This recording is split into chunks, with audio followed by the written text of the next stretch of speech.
Girl, real talk. This whole "it's a new year, time to reinvent myself" trash is not the vibe for 2024. You can find someone who loves you for you, as you are. You don't need to read a stack of self-help books, only eat sad salads, or start meditating at 5 a.m. to be ready for dating. So yeah, my advice is to download Bumble and find someone who embraces you the way you are right now. Let me know how it goes. The name's Harry Dolowich, a.k.a. King of the Egg Cream, and boy, do I have a story for you. So if you like love stories with a side of racketeering, make sure you tune into King of the Egg Cream, wherever you get your podcasts. Welcome. You've got digital folklore. This is the story of Perry Carpenter and Mason Amadeus. Oh, and a talking raccoon named Digby. There's no time to explain.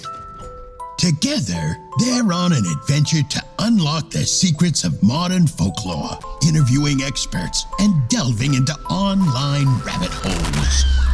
But, as it turns out, they may be in over their heads.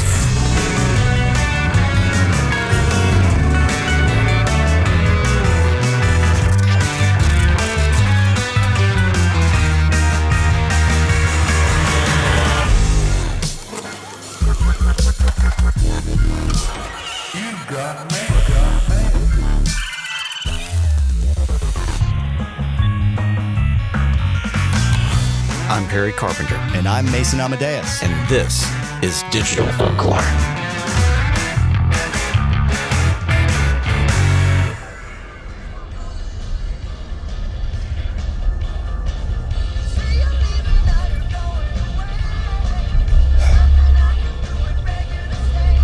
God, of all places, why is it always Todd's? Who is he with? That guy looks kind of familiar. Did somebody just rear it? You kidding? Hey, man, I am so sorry. The brakes on this van are... Yeah, hi, Perry. Mason? We can exchange insurance later. What are you doing here? No, I got it covered, but did you get my message? No, I sort of dropped my phone into the moat outside of Mark's house. Then what are you doing here? What, Digby blew past me in a car with some guy, and so I followed them, and I just saw them go inside Todd's place. That's not a good sign. What? Todd is the center of this whole thing. What? Yeah, the weird light in my trunk, the missing time, everything getting weird, even Digby being able to talk. Harry, this is absolutely not the time. No, listen, things actually used to be normal. Do you remember the first time that we went to the pawn shop? I remember that you kept complaining about it. I found an unopened copy of Donkey Kong 64, and I picked up the bike that I bought. Do you remember when Todd took us into that huge back room? And he even said, it's bigger on the inside? I mean, yeah? How could it be bigger on the inside? God, I don't know, man. It was just a joke. Just look over there. Look at the storefront. It looks kind of dumpy, and he's doing some weird holiday promotion. What? He's on the corner. The only space next to it is taken up by that gym, and you can see all the way to the back wall from here. So you tell me, where would that back room be? How does it fit? Well, And what's this whole thing about him, knowing your dad? Todd used to play bass in a band with him. Yeah, the band's name was The Next, right? Yeah? Well, I found an old Bandcamp page. Oh, it's probably not the right one. Your dad's name is Ken, right? Yes, it is. Right. He played keys and was the lead singer. There were other members of the band, 3 other members, Todd, Randy, and Greg. Why were you creeping on my dad's old band? Because this isn't that Todd. What are you even talking about? I have pictures and everything. Plus, Todd played guitar. Randy played bass. Look, I'm already worried about Digby going in there with some weird stranger. I don't need you gaslighting me about my own father right now. Hey, I need you to believe me. Todd is not what he seems. Dude, we have hashed this out like 100 times now. Earlier today, I caught Todd's voice on the interview that we did with Andrea Kita. What? So if your friend posts something, you're more likely to believe it because you trust that friend. And you know that person, right? See, right there. That's Todd, right? Play that again. More likely to believe it because you trust that friend. And you know that person, right?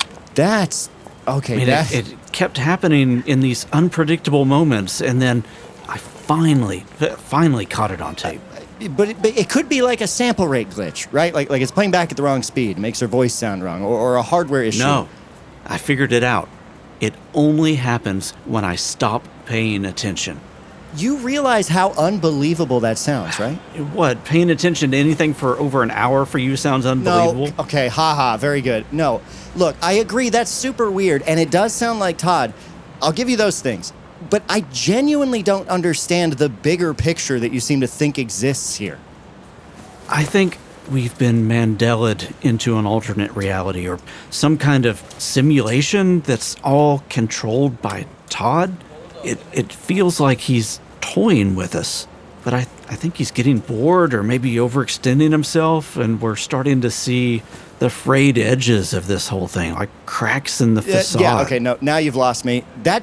This just sounds like some low-grade Reddit creepypasta. But it would sound like that, right? It's like you and Digby switched brains, man. Where is all of this coming from? This just doesn't seem right to me. I mean, call it intuition or cognitive bias or whatever. My gut says there's more to this, and the only way to be sure is to go confront Todd. Okay, fine. How about this? We go in, we get Digby, and I'll help you find Todd. We can talk to him. We go home, and we all can laugh about this later. Deal. But if this thing goes sideways, you need to trust me. Sure, whatever. Oh. Wow. There's a lot of people here. All for this Dada December thing. I can't imagine why that would bring this many people into a pawn shop. Mm-hmm. Maybe we are in an alternate universe. Look around. The entire layout for this shop has changed. I was joking. It's not just rearranged. I mean, the walls, everything are... Harry, Mason. Oh, no way. Josh from Meme Expo. I thought I saw you guys standing outside and chatting. Yeah, we came here looking for someone. Oh, yeah? Who? Digby. Todd. Both. Digby and Todd. Isn't Digby the little raccoon fella? Yes. I don't think you two have met, but he's hard to miss. I just saw him chatting with Andrew Peck. Andrew Peck is here? He is. They came in together. What? Really? And so, what are you doing here? Same thing as Andrew, probably. This is such an interesting venue for an event that has so much intersectionality with folklore. Yeah, I was sort of wondering about that. I didn't know this was going on. Yeah, I thought it was just some kind of marketing gimmick. Oh, there's a bunch of stuff today. Ian Brody is hosting a panel on absurdist humor in a little bit. There's a sale on misprinted plush emoji pillows all day. And then Digital Void is putting on a meme music rave at 8. Oh, that actually sounds cool. Have you seen Todd at all? The guy who owns the place? Yeah, sort of a middle-aged, really tall, wiggles his eyebrows a lot whenever he talks. I don't know him personally, but I think I've seen him running around and checking up on stuff. Have you been here all day? Pretty much, yeah. My name is Josh Chapdelaine. I am the co-founder and head of production at Digital Void.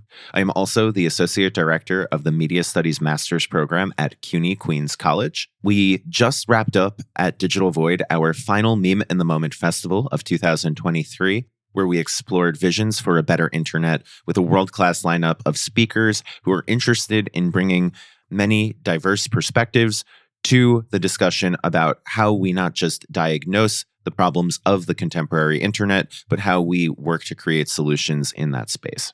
Oh, that's actually really cool. Before we get to talking about absurdism, can we talk about that a little bit? What was sort of the highlight of that? Because I'm very interested in building a better internet for the future. This show was largely informed by the question that I feel like I was asked several times a week, beginning with the acquisition of Twitter by Elon Musk in late 2022. And that is, what happens next? How does the internet evolve if all of our mainstream social media platforms are breaking?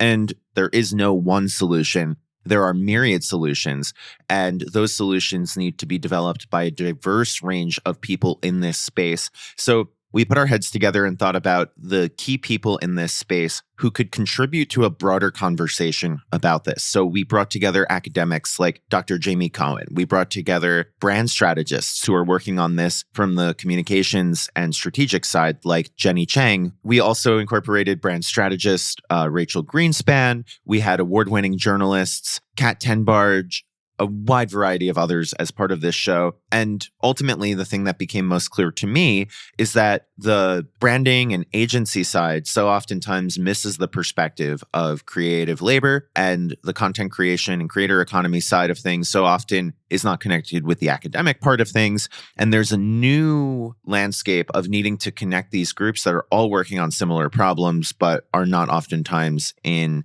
the same rooms. And so there is a ton of opportunity there. Yeah, and that's such an interesting problem to be working through because the internet is a space. It's decentralized, and you have obviously the education aspect of media literacy to get people to navigate through how it is now. But it's really interesting to think how we can shape the internet as a whole going forwards, because we've seen the internet change shape over time, particularly as it was adopted and corporations came in with big money presences and built these pillar platforms. And then, like you said, Twitter gets bought by Elon Musk. What does that mean? It's very easy, I feel like, to feel sort of powerless, like you're just kind of watching the internet go from a place you loved to a place that's just feeding you what it wants to feed you. And it feels like there's nothing you can do about it. Yeah, it feels oftentimes like we lack agency in these spaces. And I think that's by design, right? I think if we understand the structural perspective of this, the commercial internet is dominated by a few major players, whether it be Meta or X or Byte, you name it. They control a lot of the communication infrastructure on the internet. And when we lose trust in that infrastructure, since late 2022, there have been hundreds of thousands of layoffs at tech companies, and many of those layoffs were to trust and safety teams. And the trust and safety teams are the foundation of what makes a community safe on the internet. And this is the internet that a lot of Gen Z is growing up into. A pet theory that I have when we talk about Gen Z humor and like the absurdism and the sort of meaningless messiness that is present in a lot of what people call Gen Z humor, deep fried memes, things that look like just JPEG compression gone completely beyond anything that is reasonable. I feel like that is a response to this kind of pressure and lack of agency that we're feeling, specifically on the internet, and because kids these days, growing up with the internet being such a prevalent part of life, you can't get away from it. So there's this helplessness feeling. I don't know, is that something that you've seen, or when you've been doing your work with Digital Void, have you encountered or talked about Gen Z humor and nihilism and meaninglessness? Oh yeah. And I think there's at least two things at play. It's probably many more than two things, but for the sake of this conversation, let's focus on two things. Number one, I realized that there is a really great parallel between the aesthetics of content production on Instagram that dominated the 2010s and the sensibility that is assigned to memes in modern times. And what I mean by that is that Taylor Lorenz in the late 2010s wrote an amazing piece called The Instagram Aesthetic is Over. And what the piece details is how high production values came to dominate Instagram, a platform that was designed for low fidelity, that captured the Polaroid camera in its logo, and that had to compensate for a lack of quality in digital photos in the early 2010s by intentionally layering low quality filters, right? It wasn't just a retrieval of those, it was to mask the low production quality.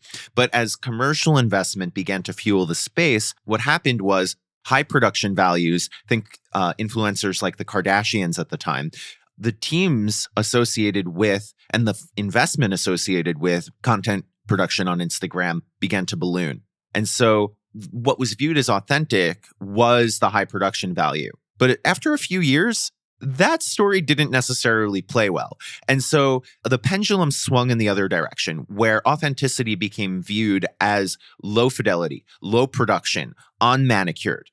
Here's a selfie of me that would not be viewed as commercially acceptable, but I'm going to share intimate details of my life in order to promote maybe my new brand sponsored coffee deal, right? And I think when we see the commercial investment and the return go from the high quality, high aesthetic values of the 2010s to the more low fidelity, we see the structural shift in memes as well. Interesting. And to bring this back to the conversation about how trust in platforms has eroded, trust in platforms erodes, so people go to niche community platforms like Discord, like Telegram, and specifically to curated group chats. And so memes are not just evolving in the way of what is posted mainstream, but the more niche a community you're in, the more nuanced, the more layered a meme can be, because there's a smaller in-group, which means by default, there's a larger out-group. So when we see absurdism, yes, it's absurd to the majority of people, but the majority of people are not the intended audience for many of these memes. So we have a few things at play. I think to wrap up this very long answer, it is, number one, we've seen a structural and aesthetic shift from trust in mainstream platforms, as well as a lot of communication and memes being shared on mainstream platforms. That has shifted to smaller niche communities and group chats. And memes, by very nature of being created for smaller groups, have been afforded the ability to have more nuance and more layers and more tailored to specific in-groups. That then creates the dichotomy that, wait a second, memes that were popular 10 years ago could be understood by everyone. Now they can't. And that's a reflection of the larger environment we inhabit. As a podcast network, our first priority has always been audio and the stories we're able to share with you. But we also sell merch, and organizing that was made both possible and easy with Shopify. Shopify is the global commerce platform that helps you sell and grow at every stage of your business, from the launch your online shop stage all the way to the did we just hit 1 million orders stage.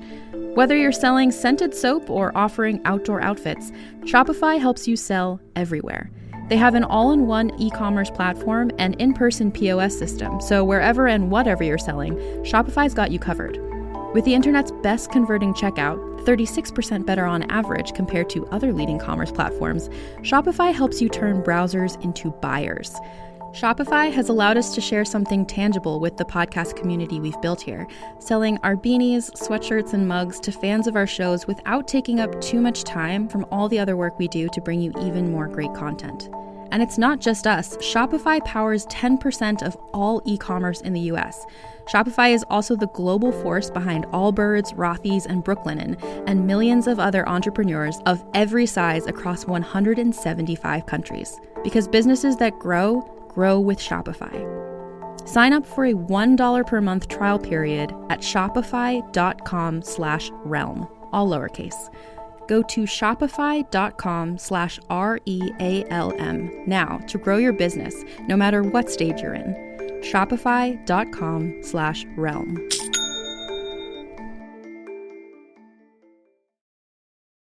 This episode is brought to you by Shopify.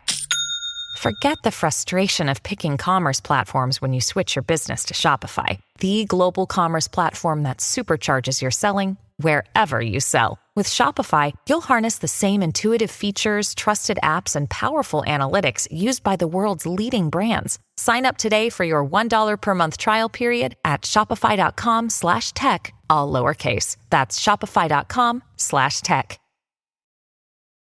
What have you seen in terms of like what kinds of content people are sharing, or specifically what kind of content Gen Z is sharing? Is there even a real strong connection between Gen Z and absurdist or nihilistic or meaningless kind of humor as like a main point? I see multiple things happening here. I think I say there are multiple things happening here for everything. So maybe I'll stop saying that. But the first thing that I see is that it's almost a mistake to read too much into what's happening, in that the point of a nihilistic meme is either to express a general anxiety or emotion. Memes are vessels, but also sometimes it's just for the lulz, right? And I think that's a big part of what meme culture is. I think sometimes there is a joy of making things so esoteric and so out there so as to intentionally confuse an outgroup. And that practice of making things deliberately unreadable to other audiences is part of the fun. How absurd can we get is the point. But I think, again, I love to take historical views of everything. And I think memes, at least mainstream memes, became really politicized and they became really ingrained in culture wars in 2010s. So everything from Doge to Pepe the Frog became so weaponized. Memes became the language of dismiss and malinformation. And so when we think about Pepe the Frog's evolution from Stoner Frog to, in China, a symbol of democracy, and in the United States, Pepe the Frog and Kekistan flags ended up in the Capitol on January 6th. When we think about Doge being so closely associated with Elon and a certain type of not just cryptocurrency, but also libertarian ethos as well as populist ethos, we think, oh, okay, memes are being used for populist reasons, they're being used for political reasons. And even if we were to take a somewhat different approach of an aesthetic from the 2010s, the Bernie Sanders meme with the I am once again asking you to do XYZ meme, which was super popular, all of those memes are some of the most recognizable memes of the last 13 years. All of them are political and heavy. And I think when you see the contrasting style of how artists and meme makers are using Dadaism and nihilism and absurdism to promote the counter to that, it's saying, hold on, wait a minute. We don't need everything to be so freaking serious. And the point of these memes is to communicate in contrast to the dominant narratives and the dominant modes of production. And I think that those are the memes that truly are created for in-groups and are more targeted toward like the Gen Z demographic. So it kind of feels like a get out of our space kind of thing when it's like, do you remember the meme that was, I mean, I'm sure you do because you're the meme expert, Silence Brand, where it's like a crab with laser eyes and people are using it to respond to brand Twitter. Yes. One of my favorites of all time is that one. But it sounds like there is sort of this idea of, because like you said, I didn't think about that, but the most recognizable memes in recent memory are really heavy and political. And so in a way is this devoid of meaning, this makes no sense and that's funny, like a counterculture sort of pushback to capitalism and online marketing? Yes. And I'm so happy you brought back the Silence Brand meme because I don't want to get too far ahead, but I do think that this is where it's heading. So unfortunately, many popular meme formats that start from artists and collectives of people end up going through an iterative process where they end up being commodified or co-opted by movements. We saw it with Pepe. We saw it with Doge. We've seen it countless times through the years. Even Dark Brandon, which we discussed during our first conversation, is now productized and being sold by the Biden 2024 campaign. There are coffee mugs that when you pour hot coffee into it, the sunglasses disappear and the laser eyes appear, which holy that's still, it's just beyond my scope that this thing that 15 years ago was viewed as weird, irrelevant, and you couldn't get marketing dollars is now driving elections. So then when we go back to absurdism, is part of that, because there's always just so many factors affecting everything, but I guess something I didn't think about until now is that one of the factors might be this is non-commodifiable. Good luck, Casper mattresses, taking my roast beef cactus meme and turning it into an ad. Like you can't. Exactly. Is that an aspect? Oh yeah. It's try to figure us out. I also think your point is fully supported by the fact that, yeah, you can't commodify something that you don't understand, but it is absolutely hysterical to a community to watch, especially elder people or people in the out group, I guess is more appropriate to say, try to decode what you're creating in a way that lends it way more seriousness and credibility than it was ever intended to have. Yeah, it's like a breakdown and analysis of something that was not created with that much intentionality. Right, absolutely that. So it's interesting that people engage with it, but it just makes a lot of intuitive sense there. And I'm not plugged into the Gen Z space that much. I have two younger sisters. The youngest one is Gen Alpha. My middle sister is Gen Z. They both are cooler than me. And so I'm not in sort of the same online circles.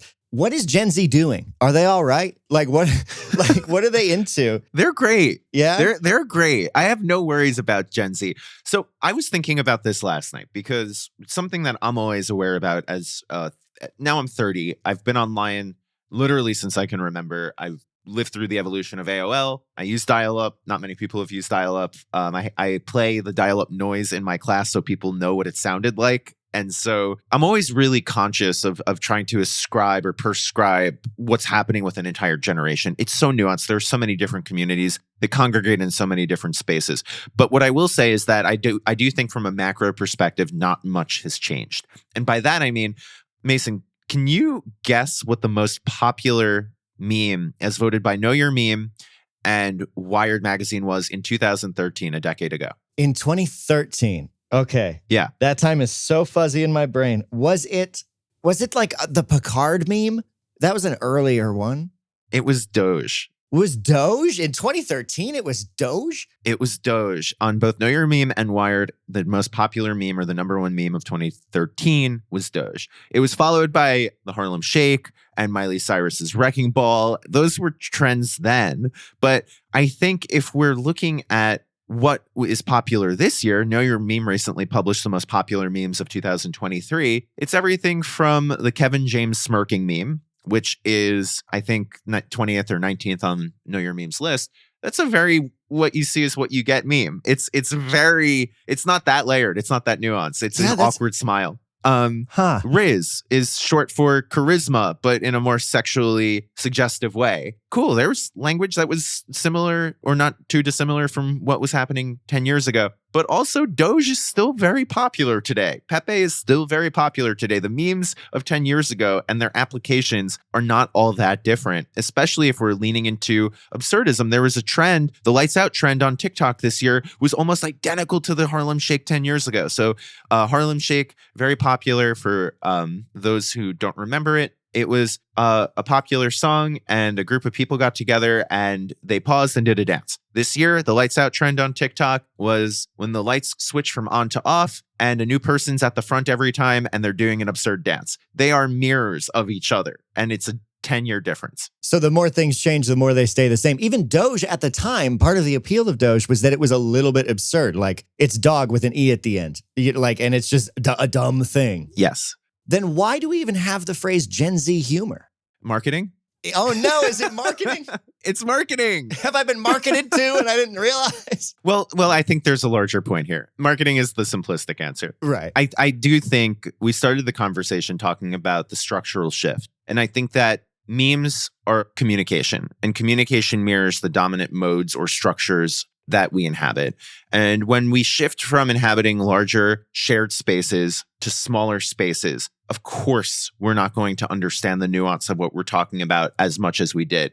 And also, there's been a big shift in who has influence and in what online spaces.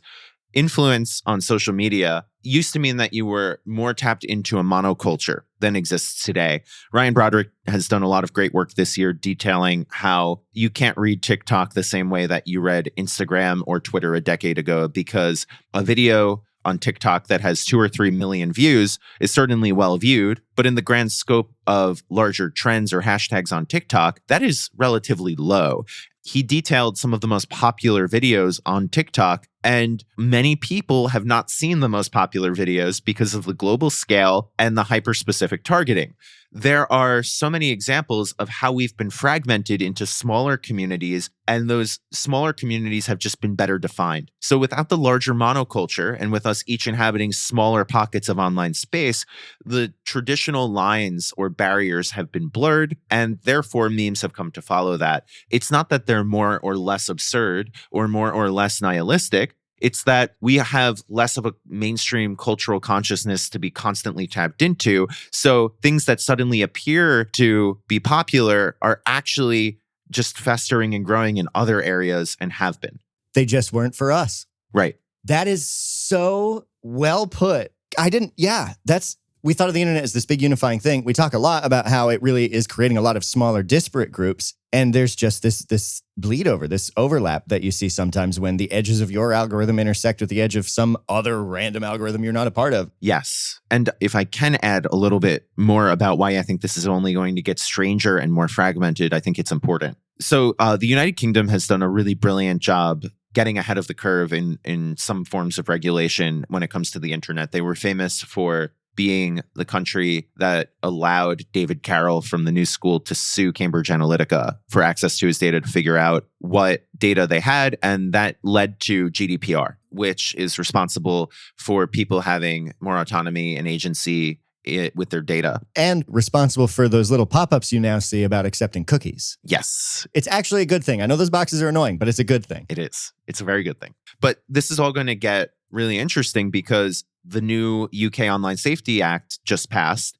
And now there are going to be larger structural changes to the internet, right? So on the table are everything from how will social media companies and governments figure out how to do age verification? What are the implications of biometric data? Will you have to take a selfie to prove your age, or will you upload your ID? There's a Western state in the United States that is requiring you submit your ID to log on to pornographic websites, which is causing a lot of privacy concerns right now. That's separate from the UK, but people are like, wait a minute, hold on, I don't want that. In the United Kingdom, they are grappling with some of those issues related to privacy concerns, but also there's a big debate around end-to-end encryption, right?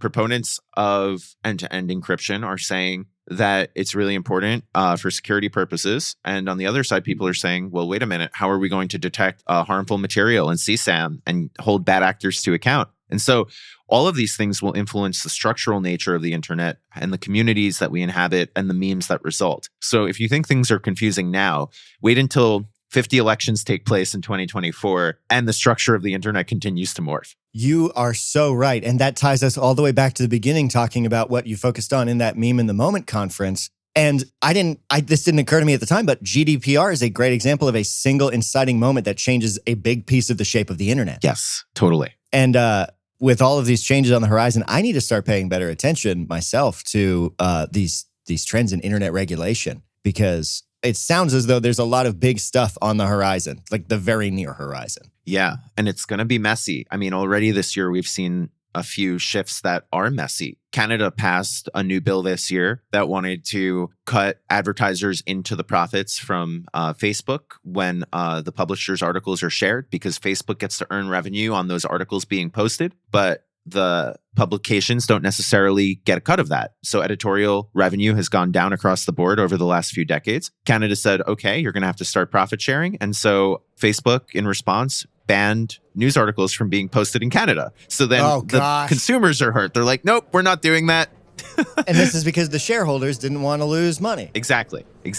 So these are the types of things that will influence how we interact with each other online and the types of spaces we inhabit. Oops. Sorry, folks. Don't mind me. Just getting things set up here for Ian Brody. Well, there's Todd. He's going to be doing a little presentation for you in a couple of minutes, and he'll be taking some questions and stuff all about folklore and the absurd and society and yada yada. Since when does Todd have an interest in folklore? In the meantime, make sure you take a look at the crate of misprinted emoji pillows.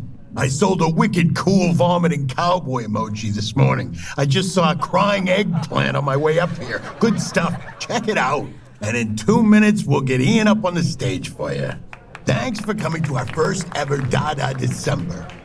Josh, awesome to catch up with you, man. Same to you. Let's keep in touch, and we should definitely collaborate more with Digital Folklore and Digital Void. Yeah, totally. I'll get an email thread going when we're back in the studio.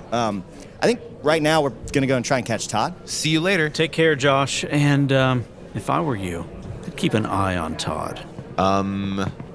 Okay. Is it just me, or did Todd seem more lively than usual? He's got like 100 people in his shop. I think he's just in the zone. No, but he seems to be like gaining power from all the attention, like a tulpa or something. Yeah, or like, I don't know, a guy hosting a big event in his local business. You can't tell me that he doesn't give off a weird vibe, and it's not just extrovert energy. Yeah, but we give off a weird vibe, Perry. We walk around and basically interview everybody we meet. That's not the same. I don't know how else to say it, but he's got big sinister energy. Big sinister? What, because he's got a gravelly voice? Yeah, I mean, he does have a gravelly voice. Hey, look, Digby. Huh? And I guess that's Andrew Peck over there. Oh, okay. Thank you. Thank you all for coming. After this? Yeah, we can work our way over there and get Digby. My name is Ian Brody. My day job is I'm a professor of folklore at Cape Breton University, and I am actually currently the president of the International Society for Contemporary Legend Research, and weirdly, also of the Folklore Studies Association of Canada, Association Canadienne d'Ethnologie et de Folklore. I'm working also with Greg Kelly and Eric Eliason on a book on the relationship between legend and joke, because we've often talked about those as very overlapping genres. Oddly enough, I don't know if I necessarily call myself a humor scholar. Like, I'm not particularly immersed in the slightly arcane world of humor theory and joke theory and so on. I do like humor as a topic because we are almost immediately impelled to give humor its most serious spin. That the study of humor, or even the function of humor to begin with, even before its study, is to sublimate tension, is a sort of stress release, a superiority theory, or so on. And we almost forget that humor is fun, that a joke is delightful and aesthetically pleasing. While I can still have that conversation about the importance of humor in terms of what it might mean, the very fact that if I tell a joke and you laugh, we are experiencing something that is first and foremost an aesthetic reaction to it, and that we are both delighting in it and we are exchanging that delight. And that is something that we should at least pause and think about and accept that is often what the folk themselves most appreciate about a joke. It's a good laugh, end of story. It's an area that I'm trying to sort of explore a little bit more in terms of folklore in general, and that we have this tendency of wishing to talk about deeper meaning, and it's critical and important that we do, but we should also pause and think about that these are affective, embodied, delightful, potentially joyous, and potentially traumatic as well, but moving things. That artistic communication in small groups talks about art, not incidentally, and we should momentarily sit there for a second and come up with a vocabulary that talks about these things better without having to justify them only on the levels of deeper profundity and deeper meaning. But we just have a terrible vocabulary for discussing joy, and it makes us sound weird, so we don't talk about it. And it's like, that's not an actual solution. The basic premise of folklore is that we exist in groups, but those groups are sort of brought together through its artistic performances. We need to take the idea that those artistic performances are found to be artistic seriously. One of my bugaboos is how we've typically sort of had to describe the stand-up as social critic, as anthropologist, as, cultural critic or whatever, as if the idea of being entertaining is insufficient. But once you establish that they have a deeper purpose and that they use humor at that, then they're sort of given carte blanche license to say anything, because it is about truth-telling and exposure, but also simultaneously it's about performance and play. And so you have people hiding behind the character of the stand-up to justify whatever. Now, I think there's a sort of aspect of truth in as much as humor needs to have a certain form of relevance to it, because it needs to sort of at least advert to the presence of the possibility of belief. In the same way that legend sort of is balanced on that issue of credibility, in that it's not so much that I believe this to be true, or when I'm telling it, it's not so much that I know it's to be true, but I do know that other people are doubting it. I do know that this very possibility might at least contravene common acceptance. So when we tell a legend, I might say, oh yeah, that's not true, but I understand why people might believe it. In the same way that, like, oh no, it's absolutely true, and they don't want you to know this sort of thing. That's Linda Daig's issue of the dialectics of legend, and that doubt is always one of those things. And I think joke works the same way. Girl, real talk. This whole "it's a new year, time to reinvent myself" trash is not the vibe for 2024. You can find someone who loves you for you, as you are. You don't need to read a stack of self-help books, only eat sad salads, or start meditating at 5 a.m. to be ready for dating. So yeah, my advice is to download Bumble and find someone who embraces you the way you are right now. Let me know how it goes. I'm very much enamored of Elliot Oring's idea that humor is basically the apprehension of an appropriate incongruity. You're set off in one direction, and the punchline provides a second answer which makes sense as long as one grasps that there's sort of a category slip. And I like to think of it as in terms of moving from the indicative to the subjunctive somehow. I mean, his classic example that what he goes back to time and time again is, when is a door not a door? When it's ajar. And it's like, okay, well, what do you need to understand to grasp that joke? And it's about the homophonic qualities of ajar and ajar. You see the mechanism and say, oh, okay. And really you appreciate the mechanism. The aesthetics of joke is sort of grasping the leap that one has to take, and therefore the leap that one had to have taken in its construction in order to achieve that momentary glitch that is that sort of release. The absurdist joke is where the connection between those two is so obscure. It's not homophonic. It's not a jar jar. It's not a pun. It's not necessarily building on some blatant but implied prejudice about the group in context, like a dumb blonde joke might function as. It's just weird. And so now you're not really immediately grasping the mechanism and finding delight in that frisson of the gap between the expected and the consequent, and therefore appreciating the wit of the joke's construction. It's more a matter of puzzlement, but the puzzlement is kind of the point, I think. And that's where you get that absurdism, the notion that the joke does not unfold in any way that you are necessarily expecting it to unfold, which really becomes a kind of meta commentary on the nature of jokes themselves. I think one of the things that strikes me about sort of contemporary Gen Z or millennial humor in this absurdist thing is that it's very much an idea of the internet. It might be pointing to the strange idea that the joke makes sense somewhere, but we're sort of in this place where everything is available to us. All time and space and communities are basically, they're not null and void, but the rules have been changed. The internet is basically this site of infinite choice and infinite possibility, allows for the notion of, well, we just kind of have to question all the genres as they've been presented to us before, and even the content therein.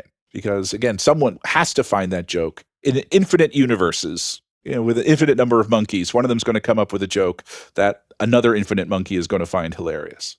Online, we come across things that only make sense in the context in which they arose, but we're exposed to them because those borders have been erased. And so it's like this, what about the idea of jokes that are contextless, I guess?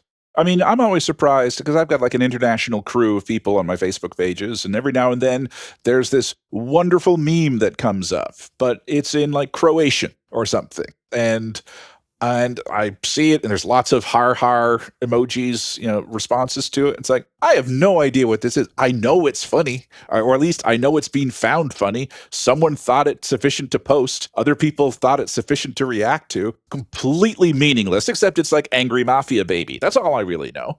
So just that notion of just coming across this whole other world, which is not where most of our joke material had been prior to the early 21st century. That kind of material was interpersonal or mass-mediated, but with the expectation of it being met, for the hardest impact. And when no one gets it, and it's just like, it is a nonsensical act, it's just intriguing. It can be infuriating as well.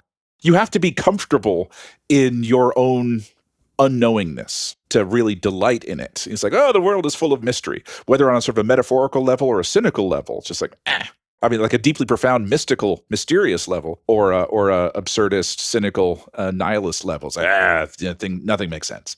But for those who demand answers, those are the ones who are frustrated. And then you know that there are people out there who demand answers who are being frustrated by it. And again, that's kind of the delight. And that's now sort of this dialectic of it. It's like, I know that I don't get this, but I'm okay with it. Other people, let me watch them just scratching their heads and trying to figure out what's going on. One of the hallmarks of the folk revival and the history of interest in folklore in general is how it often coincides with these moments of political upheaval and sort of grand existential moments. So, I mean, like the first wave happening at the end of the Industrial Revolution and the beginnings of sort of the movements of Europe and the dissolution of the nation states, or the smaller principates in the beginning of nation state, and so on. There's a population that then more or less inhabits that sense of uncertainty, and the notion that these myths, these narratives, these traditional understandings of the things that were promised to us are not actually functioning, that is a time for absurdism. At the same time, as much as you have these sort of groups that are about the uncertain, you then also have a similar movement towards rigid orthodox certainty. So that's where you get your, I think the rise of populism of the past 5 years. So you have these two groups, and they're both sort of reactions. There's one, the stories we were told were false, and then the stories we were told were absolutely fundamentally true, and people have just lost the faith. And I think that's it. I sort of put it into a context of whenever there's an economic upheaval, you've got two kinds of dancing that emerges. You've got line dancing and you've got slam dancing. So in the late 1970s, you had disco and you had punk at the exact same time. In the early 1990s, you had the emergence of country line dancing and you had grunge at the exact, those were the two musics at the time. And I think there's a sort of, there's an idea of free form negation that happens in things like punk. And there's things like rigid conformity that happens in at least the white version of disco that took over in the 70s and country line dancing. I mean, the internet is the context in which this once more failure of what our previous generations have told us would be the future is occurring. Just in the same way that the emergence of big band and records occasioned what happened in the 1920s, and then subsequently the 1950s, and radio and television were dominant. Internet is what's happening in 2000 when our future is uncertain, or at the very least, we have seen too much to take those narratives at a superficial face value. And so that might be the context of certain forms of absurdism. Because we also have the flip side of that, which is sort of fairly tame stuff. And I think we do have the rise of the dad joke, and we do have the rise of sort of earnestness that we haven't seen in a while. And there's a lot of earnest stuff on the internet. There's a whole TikTok thread called Black Men Cavorting. And it's just, middle-aged dad bod African-American gentlemen just frolicking, just like they're happy. It's not funny, but it's a delight that can actually inspire laughter. It's just look at that guy. Isn't that great? So I think we're seeing a lot of that. We're seeing a lot of sincerity online. As much as we're seeing absurdity, we're seeing a lot more people tell each other that they love themselves. I love you guys. And it's yeah, that's happening at the same time as this sort of nihilism in humor. I don't think they're necessarily in opposition to each other. I mean, sometimes there's a dialectic to them, but sometimes they're just sort of complementary to each other. I mean, they're both often present. So we don't want to focus on the one without at least seeing in some aspects the flip side of it in the individual, not to mention on the larger cultural scale of camps, as it were. Thank you all for coming.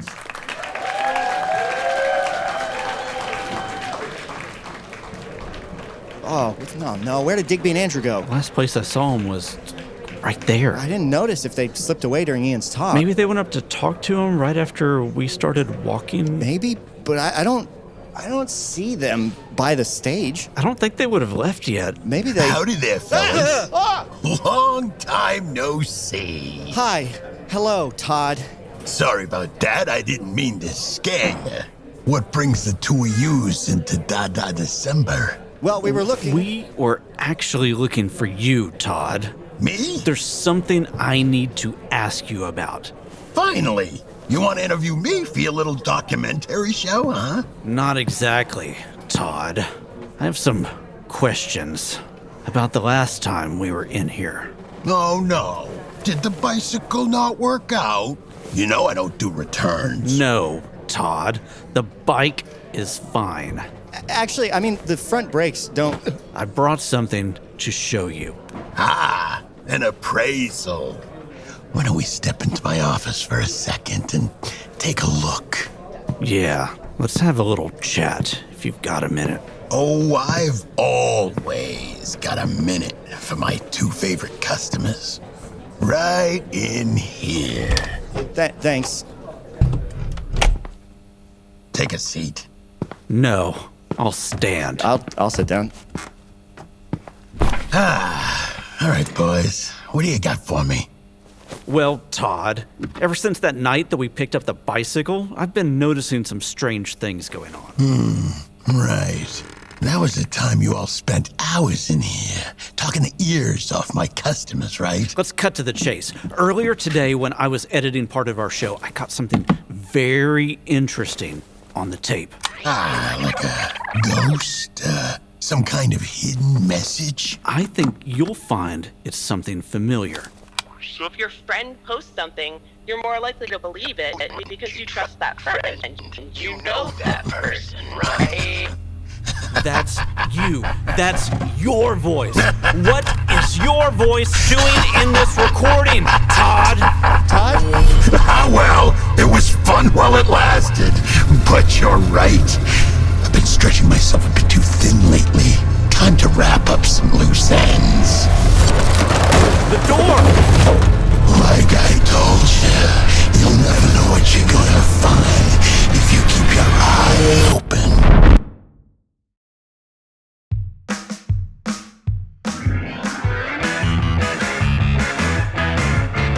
Thanks for listening to Digital Folklore. If you like the show, make sure to leave a 5-star rating and review on Apple Podcasts or Spotify. And tell a friend or two about the show.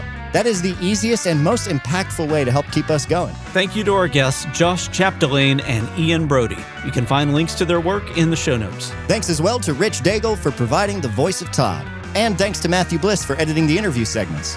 As always, there's a link in the show notes to join our Discord community. It's a place to chat with us as well as other fans of the show. It's a lot of fun. There's everything from interesting discussion around folklore to an entire channel just dedicated to pets. Everyone in the server is great, and it's completely free to join.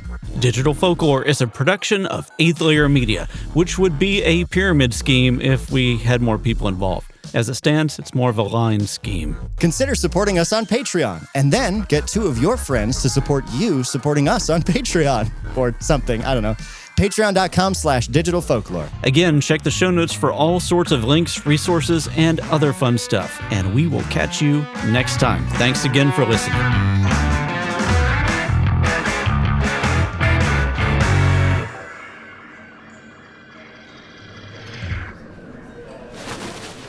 Wow, he wasn't kidding. The price on these emoji pillows is amazing. Ha!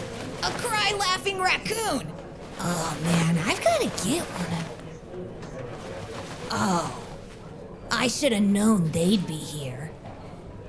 Why are they following Todd? I've got a bad feeling.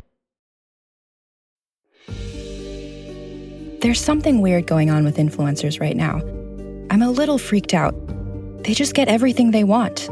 Everything's a little too perfect. Their smiles are a little too straight.